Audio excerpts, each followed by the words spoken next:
Remember, remember, the 5th of December, Scientology's treason and plot. I know of no reason why Lisa McPherson should ever be forgot.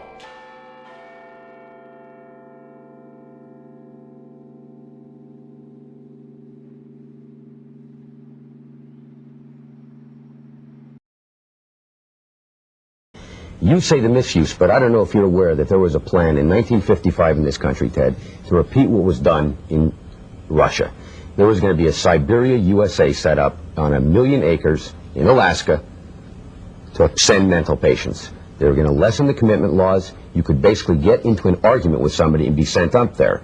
This sounds very odd. Nobody's ever heard about it. That's in no small part thanks to the Church of Scientology. People say in the United States that these things can happen here.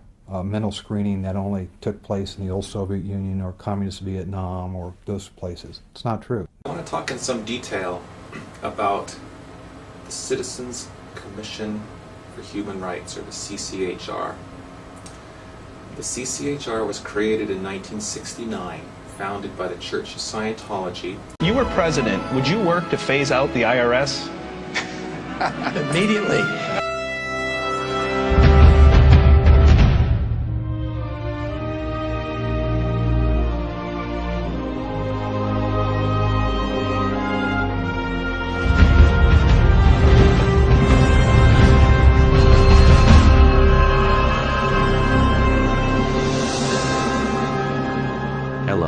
We are anonymous.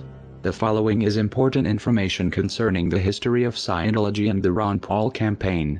In a 2008 interview on Blog Talk Radio, a representative from Texas contacted Ron Paul with concerns about the Church of Scientology, specifically Scientology's tax-exempt status. Ron Paul's reply was read on the air. Posted on the site there in Texas where they're trying to outlaw Scientology from the RNC. So I'm going to try and bring them on, and hopefully they are who they say they are. Well, I will tell you that there are multiple chairs from the precincts down there that do have the power to do that are in anonymous, so it could very well be. Yes. Hello? Yes. Is this Maybe? Yes, this is Maybe. Oh, good. I was the Galveston County delegate yesterday. Yes, that's great. Tell us about that. Yes. Well, I was brought in as a delegate under the Ron Paul people, and I'm one of 6 out of District 341, or Precinct 341, and I wrote a resolution out the day before the convention, and just proofread it, asked some people on my IRC if it was okay, and made some changes to it, and it got it worked out, and I submitted it yesterday, and after I had submitted it, they called for a vote, and every single person raised their hands, and it got passed.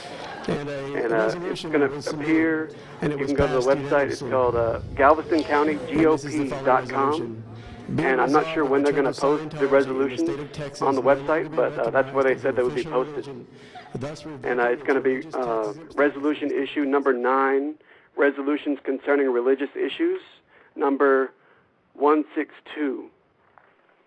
And it's going to say, be it resolved that the Church of Scientology in the state of Texas be officially regarded as a business and not as a religion. That's the only part of it they're going to be using. What do you think the chances are of getting that passed? And what will the ramifications actually be? The chances of it getting passed, it started out as it's a grassroots campaign, really. And a lot of people think it doesn't have much pull. But if we get enough people involved and enough words out, I think it can become an influential resolution that can be made into a law one day under the Republican Party. Well, God, if the Republicans are on this, man, I may have to change my vote. I'll tell you that. I actually sent Ron Paul an email, and he responded saying he did not support removing their tax-exempt status because he doesn't like taxes.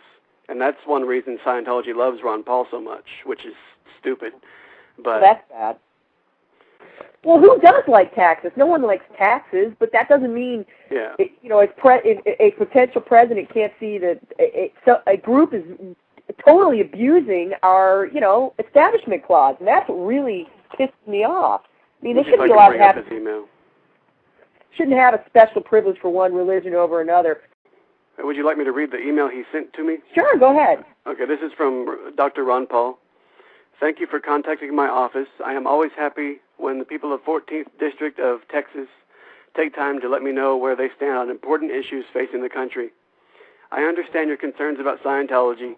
However, I do not favor revoking Scientology's tax exemption because I oppose raising federal taxes on any group or individual, even when I disagree with elements of that group's political agenda. The precedent of tax-exempt revocation may someday be used to justify raising taxes on other tax-exempt groups, including religious organizations. Thanks for writing. Please do not hesitate to contact my office with any other questions, comments, or suggestions. Sincerely, Ron Paul. Well, don't you think then that if he was so opposed to revoking their tax-exempt status that he might be opposed to the fact that they can make claims on their religious education and have other people pay them back? I would assume. Yeah, that would be the point to make, I think, with him, is that, hey, you're actually paying them money. Well, exactly. He likes that even less. What they didn't know is when Ron Paul said, "I understand your concerns about Scientology," Paul knew much more than he was letting on. Paul and his campaign have had a close working relationship to the Church of Scientology through their front group, Citizens Commission for Human Rights. His claim to not support revoking Scientology's tax exemptions probably has less to do with opposition to raising federal taxes and more to do with a private meeting Paul had with the CCHR the year before in November of 2007, where attendees paid a minimum of $1,000 to speak with Paul. From a CCHR email in November 2007 by Scientologist Mike Kaplan, "I have arranged a private 1-hour luncheon with Ron Paul on 1128 Sin Street, Pete, when he will be in town for the CNN YouTube Republican debate. This luncheon is reserved for $1,000 plus donors to Ron Paul's presidential campaign. 19 people so far have paid and confirmed and will have the honor and pleasure of having lunch and communicating with Ron Paul directly.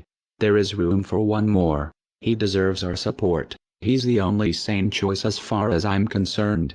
His message echoes the intentions of America's founding fathers, and he is inspiring a new generation of Americans. He is the sponsor of a bill in Congress that would make it against the law to use federal dollars to mental health screen Americans. He is pro-Constitution and pro-freedom. He is a true patriot. He is in valence.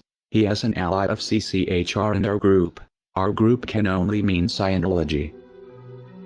In another CCHR email written by Marla Filidet, a Scientologist and vice president of CCHR, she says, "All my peeps, this was sent to me by Ron Paul's right-hand man, who happens to be a very close friend of mine. In fact, I was on the plane with him when he told me Marla were going for the presidency. This individual is probably Kent Snyder, Ron Paul's presidential campaign manager, until his death in 2008. He is referred to as Ron Paul's right-hand man by many people and credited as the one to convince Ron Paul to go for the presidency.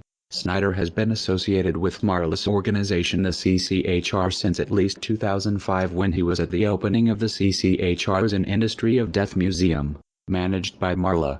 This was 2 years before the CCHR fundraiser luncheon of November 2007. Marla describes Snyder as a close friend, and therefore Snyder would be aware that CCHR is a front group for Scientology. If by some improbable chance he didn't know this, as campaign manager for Paul, he'd be responsible for doing the research.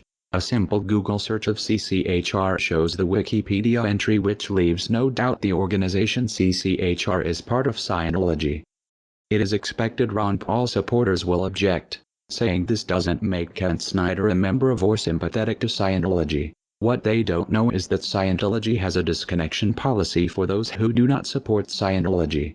Scientologists, especially of Marla's rank, are expected to persuade family and friends to join the church or handle them, that is, give them Scientology-friendly propaganda to make them non-hostile to Scientology. Failing this, they must disconnect, that is, cut off all contact. This disconnection policy is so severe entire family